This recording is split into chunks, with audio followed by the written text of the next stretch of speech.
Welcome to Vivid English Podcast. Hello, everyone. I'm Sarah. And I'm James. It is wonderful to be here with you all today. We are so happy you could join us. How are you doing? I am doing fantastic. Thank you. I am really ready to talk about travel. Me too. Yeah. We have some really interesting articles and guides here on the desk today. We're going to explore something that, honestly, everyone wants to master. Mm-hmm. It's where travel meets psychology, and this is the important part, some very specific English language skills. That's right. We are looking at how to, upgrade your travel experience, but not by spending more money. We're going to analyze the art of the polite room upgrade request. It's such a great topic, and looking through these sources, there's a really clear message. Getting a better room isn't about luck. It's a skill. It is. It's a negotiation skill. But I have to be honest. For a lot of our listeners, and, even for me sometimes, walking up to a hotel desk and asking for something free, it feels a little terrifying. Oh, it really does. It triggers that fear of rejection. You worry about sounding rude Right. or sounding entitled or just, making the hotel staff annoyed with you. Exactly. Nobody wants to be that guest. Of course. So the mission for our discussion today is really to master what we call indirect English. Okay. Indirect English. This is so key. We are going to look at the grammar and the psychology that makes you sound polite and soft and friendly, not demanding. I love that. The research we're looking at suggests that the best guest isn't always the one who spends the most. No. It's the one who understands the human element of the whole thing. And if you can master the psychology of that front desk interaction, the staff actually wants to help you. That's the goal, to create a situation where they want to give us the upgrade. So let's take a closer look at the first big part of this strategy. The sources call it the golden rule. Right. And this has nothing to do with grammar just yet. This is purely about timing and awareness. The golden rule is read the room. Okay, read the room. So let's imagine the scene. You just got off a long flight. You're tired. You walk into the lobby, and it's chaos. Mm-hmm. There's a line of 10 people. Phones are ringing. The receptionist looks super stressed out. In that moment, asking for a free upgrade is probably the worst idea. Yeah, probably not. I mean, seriously, if you ask for a special favor when there's a long line behind you, you're not a guest anymore. You're an obstacle. That's a good way to put it. All the receptionist wants is speed. They need to clear that line. So if you slow them down, the answer will almost certainly be no, just to move you along. So the real strategy here is patience. You have to wait for a quiet moment. You want to be the best guest of the day. Yes. And according to the hospitality guides we looked at, that starts before you even ask for anything. It starts with the greeting. It sounds so simple, but the data shows that just using the agent's name creates an immediate connection. I always try to do this. I peek at their name tag. Exactly. If their name tag says Michael, and you walk up and say, "Hello, Michael, how's your afternoon going?" You've just humanized the entire interaction. You're not just another reservation number, you're a person. Okay, now let's talk about timing. This part I found really interesting because my instinct is always to get to the hotel as early as possible. A lot of people think that. The early bird gets the worm. Right. But in the hotel world, the early bird gets the standard room that was cleaned first.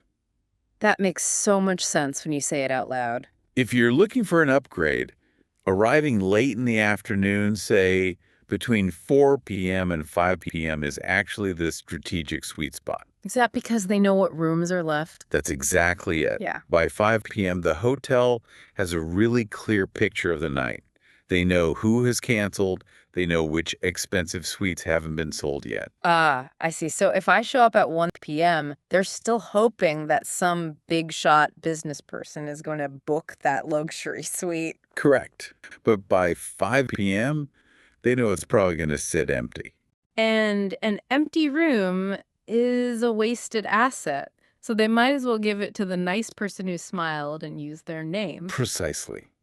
So you've timed it right, you've been friendly, you made a human connection.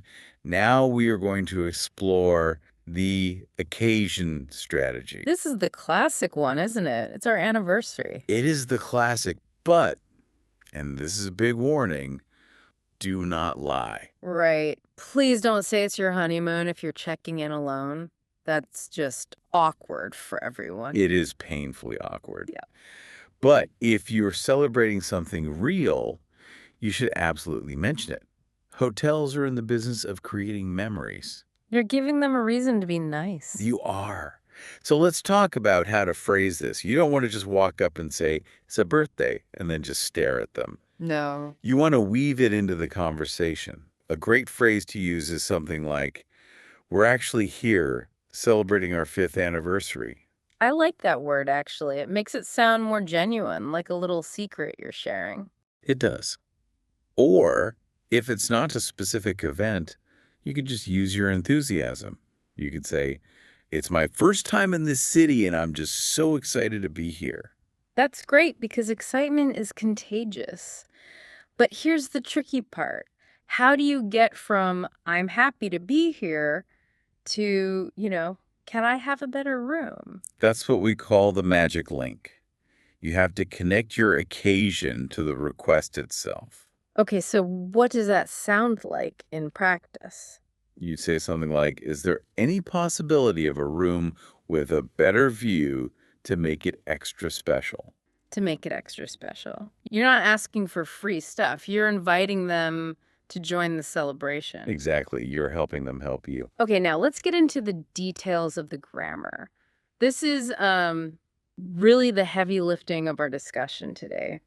The specific words you use in English can mean the difference between polite and rude. This is the core of indirect English. In many languages, being direct is a good thing. You might think saying, please give me a better room is polite. Because you said please. Right. But to a native English speaker, in a service situation, that's a huge no-go. It sounds like a command. Mm-hmm. It puts them on the spot. So we want to use what are called soft question structures. These are grammatical patterns that create a little distance. It lowers the pressure. Let's break down the type 3 from our sources. The first one is a favorite of mine, but it can be confusing because of the tense. Right. The phrase is, I was wondering if. I was wondering, so past tense? Why are we talking about the past? I'm wondering it right now. You are. But in English, using the past tense here, creates a kind of politeness distance. It suggests you were thinking about it before, but you're not demanding it now.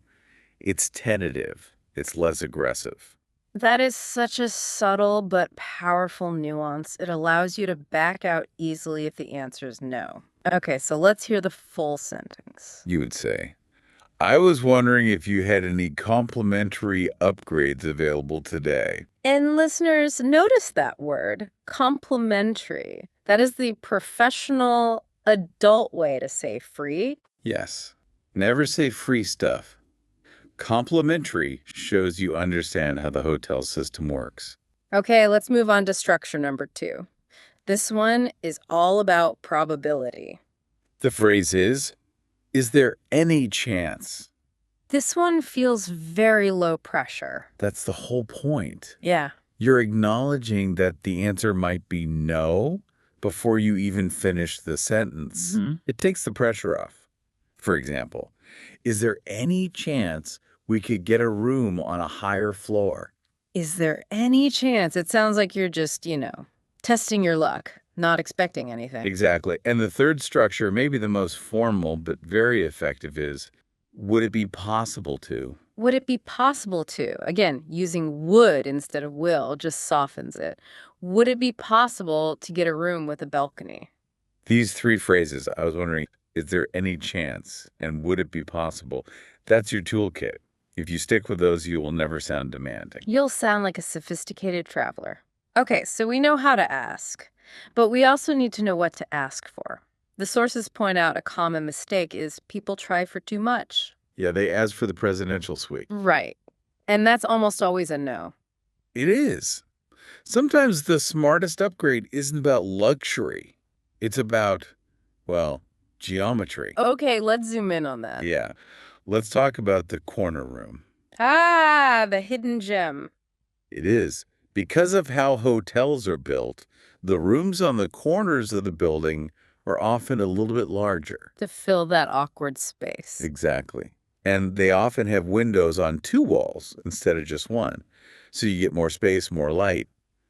But technically, it's still sold in the same category as the standard room next to it. So it doesn't cost the hotel anything to give it to you. It's an easy yes. It's a very easy yes. Yeah. So you can specifically ask, do you happen to have any corner rooms available? Yeah. I've heard they are a bit more spacious. That's smart. Another specific request, especially for light sleepers like me, is the quiet floor. Oh, this is a big one. For many people, silence is the ultimate luxury. It really is. If I'm near an elevator or an ice machine, my trip is ruined. And usually, the rooms far away from the elevator are the last ones to be filled because people don't want the long walk. So you're almost doing them a favor by taking the room nobody else wants. In a way, yeah. You just frame it around your needs. You say, I'm a very light sleeper. Would it be possible to get a room away from the elevator? Simple, honest, and very effective. Now, we have to talk about the ACE card. Yeah. If you have this, you have to play it. And that is loyalty. Yes, even if you are the lowest level of member, even if you just signed up for their free program yesterday. I think people feel shy about this if they aren't, platinum or diamond status. But it still matters because it signals that you chose their brand over another. So you need to mention it. So what's the phrase for that? You could try. I'm a member of your loyalty program. Does that qualify me for any room enhancements during this stay? Ooh, enhancements. That's a great word. It's broader than just upgrade. It is. An enhancement could be anything from a better view to a late checkout. You're just asking for anything extra they can offer. And speaking of modern travel, we have to touch on the tech side of things. It's 2026. The conversation doesn't always start at the front desk anymore. This is the digital concierge strategy. Most major hotel chains have an app now with a chat feature. So you can message the hotel before you even arrive. Yes. And this is so powerful. You plant the seed early. On the morning of your arrival, you just send a polite message through the app. Like, hi, I'm so excited for my stay later today. By the way, we're celebrating our anniversary. Exactly. Then when you arrive, that note is already in your file. You don't have to have that slightly awkward breaking the ice moment face to face. It totally removes the stage fright. You can type it out perfectly, check your grammar, and just hit send. It's a huge advantage, especially for non-native speakers. Okay, so let's play this out. We've done everything right. We arrived at 5 p.m. We smiled. We used our soft grammar. We mentioned the special occasion. And the receptionist says, I'm so sorry, the hotel is fully booked. It happens. And this is where the amateur gives up. But the professional uses the pivot. The pivot. Okay, so you change direction. You change direction. There's this idea in negotiation that if you get a no on a big request, you are much more likely to get a yes on a smaller request right after. Oh, that's fascinating. So they feel a little bad about saying no to the room, so they want to say yes to something else. That's the psychology of it. Yeah. So don't just walk away. Pivot to something that costs them almost nothing but has high value for you, like late checkout. I love late checkout. Sleeping in on your last day is maybe better than a balcony, honestly. So the script would be, oh, I understand completely. Since the hotel is full, would it be possible to arrange a late checkout for our departure day? Since the hotel is full, you're using their reason as the setup for your next request. It makes it logical. You can't give me more space, so can you give me more time? What about asking for, say, a food voucher? Food is always a great backup. You could say, no problem at all. In that case, is there any way we could get a breakfast voucher instead? Instead, that's the key word. And through all of this, even if the answer is no and no again, what's the most important thing? Your attitude. Yeah. You have to accept the no gracefully. Right. Smile and say, thank you so much for checking for me. Absolutely. Because here's a little secret. If you are gracious when they say no, you immediately separate yourself from all the rude guests they deal with all day. Hmm. I have had times where I accepted the no, went to my room, and 10 minutes later, someone knocks on the door with, a bottle of wine. Just because you were nice about the rejection. Kindness lingers. It really does. We have covered so much great stuff today. We talked about the golden rule of timing. Aim for that late afternoon check-in. And we broke down those soft question structures, like I was wondering if, to make your requests sound super polite. We also talked about targeting specific smaller wins like corner rooms and how to use the pivot to turn a no into a late checkout. Just remember, that person behind the desk is a gatekeeper. They have the keys literally to a better trip. Treat them with respect, use the right kind of indirect English, and you might be surprised. And as I always say, a little kindness goes a long, long way. But you have to open your mouth to get a result. You do. My final bit of wisdom for today is simply this.